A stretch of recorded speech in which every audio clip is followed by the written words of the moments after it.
Hi. അപ്പോൾ ഇത് ഞാൻ നെക്സ്റ്റ് വാങ്ങിയിട്ടുള്ള ഒരു ക്രോഷേ സെറ്റാണ് കേട്ടോ. ഒന്നാമത് ഇതിൻ്റെ ബാക്കിൻ്റെ ക്യൂട്ട്നെസ് കണ്ടിട്ടാണ് വാങ്ങിയത്. നമുക്ക് എല്ലാ ഇട്ട് വെക്കാൻ ഒരു ബാഗും കൂടി ആവുമല്ലോ എന്ന് തോന്നി.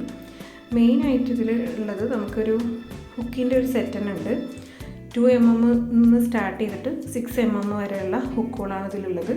അതായത് 0.5mm ഗ്യാപ്പിൽ അത് 2mm ഹുക്ക്, 2.5, പിന്നെ 3, 3.5, 4, 4.5, 5, 5.5, 6 ഇത്രയും ഹുക്കുകളാണ് ഇതിലുള്ളത്. ഓക്കെ, അതിൽ ഏറ്റവും ലാസ്റ്റുള്ള 6mm ഹുക്ക് വരെ ഞാനത് യൂസ് ചെയ്തിട്ടുണ്ട്. 6mm ഹുക്ക് വെച്ചിട്ടാണ് ഞാനൊരു ക്രോഷേൻ്റെ ഉടുപ്പ് ഉണ്ടാക്കിയിട്ടുണ്ട്. ഓക്കെ, അപ്പോൾ അത് ഞാൻ ഓൾറെഡി വീഡിയോ അപ്ലോഡ് ചെയ്തിരുന്നു. 6mm ഹുക്ക് കൊണ്ട് ഞാൻ ഉണ്ടാക്കിയ ഉടുപ്പ്. പിന്നെ അതിൽ 5 സെറ്റ് യാണാണ് ഉണ്ടായിരുന്നത്. യെല്ലോയും ഗ്രീനും മാത്രമേ ഇപ്പോൾ ബാക്കിയുള്ളൂ. ബാക്കിയെല്ലാ യാണും ഞാൻ യൂസ് ചെയ്ത് കഴിഞ്ഞു. പിന്നെ ഈ യാണിൻ്റെ മുകളിൽ ഉണ്ടായിരുന്ന ഒരു കവറാണ് കേട്ടോ അത്.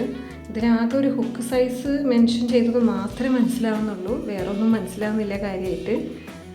പിന്നുള്ളത് ഈ ഒരു സെറ്റാണ്. അപ്പം ഞാൻ നോക്കിയിട്ട് ചെയ്ത ക്രോഷേ ട്യൂട്ടോറിയലൊന്നും ഇത് യൂസ് ചെയ്യുന്നില്ല. ഇത് നിറ്റ് നീഡിലാണ്. അതുപോലെ ഇതിൽ ഒരുവിധമൊന്നും യൂസ് ചെയ്തിട്ടില്ല കേട്ടോ.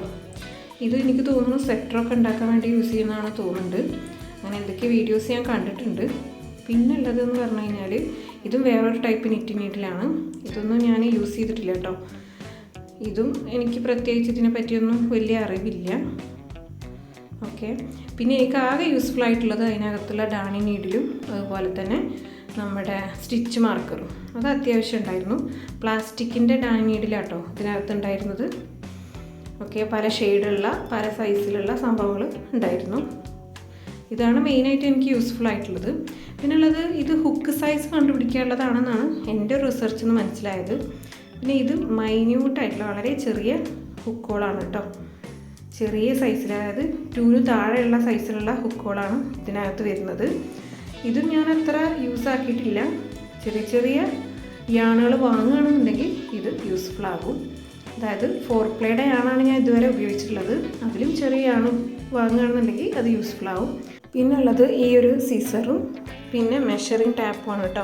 ഈ സിസറിൻ്റെ പ്രശ്നം എന്താ വെച്ചാൽ വലിയ മൂർച്ചയില്ല, നമുക്ക് കട്ട് ചെയ്യാൻ കുറച്ച് ബുദ്ധിമുട്ടായിരുന്നു കേട്ടോ. മെഷറിങ് ടാപ്പ് ഓക്കെയാണ്. ഞാൻ ഫ്രോക്കിൻ്റെ സൈസൊക്കെ കണ്ടുപിടിക്കാനൊക്കെ ഈ മെഷറിങ് ടാപ്പ് തന്നെയാണ് യൂസ് ചെയ്തിട്ടുള്ളത്. അപ്പോൾ ഇത്രയും ഐറ്റംസാണ് മെയിനായിട്ട് ഇതിനകത്തുള്ളത്. അപ്പോൾ ബിഗിനേഴ്സിന് ഇത്ര വലിയ കിറ്റിൻ്റെ ആവശ്യമില്ല എന്നുള്ളതാണ് സത്യം. അപ്പോൾ അത്രയേ ഉള്ളൂ. Thank you.